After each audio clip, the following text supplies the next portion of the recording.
Praise the Lord, hallelujah, जय मसीह की। आज के लिए बाइबल का वचन रूत 3 उसका 10, जिसमें लिखा है, यहोवा की ओर से तुम पर आशीष हो। इस वचन में प्रभु हमसे यह कहना चाह रहे हैं कि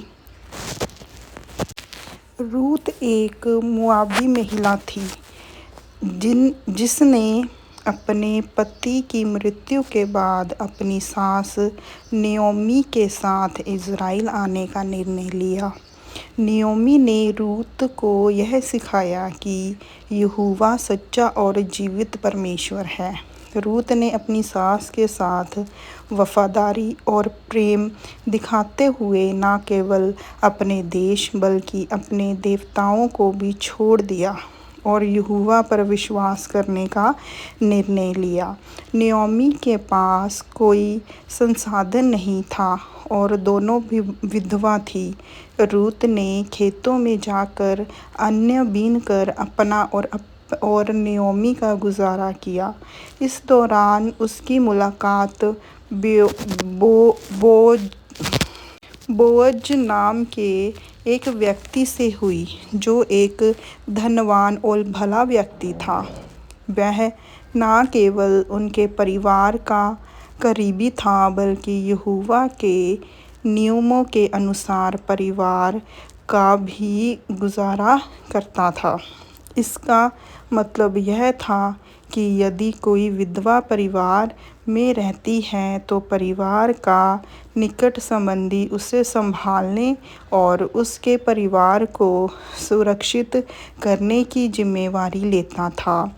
इस वाक्य में बोअज रूत से बात कर रहा है कि उसने रूत की वफादारी और प्रेम की प्रशंसा की।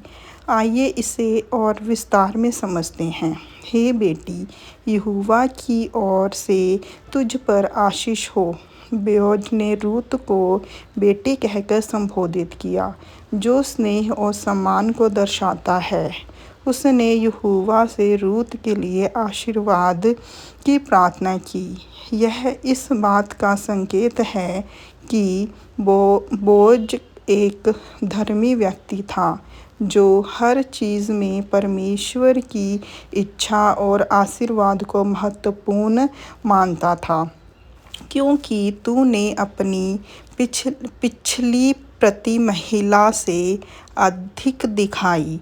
यह बोअज रूत की वफादारी और निस्वार्थ प्रेम की प्रशंसा कर रहा है। पहली से मतलब है कि रूत ने पहले अपनी सास नयोमी के प्रति प्रेम और भक्ति दिखाई। अब पिछली प्रति से उसका इशारा इस बात की ओर है कि रूत ने बोअज के पास जाकर शादी का प्रस्ताव रखा, क्योंकि तू क्या धनी क्या कंगाल किसी जवान के पीछे नहीं लगी।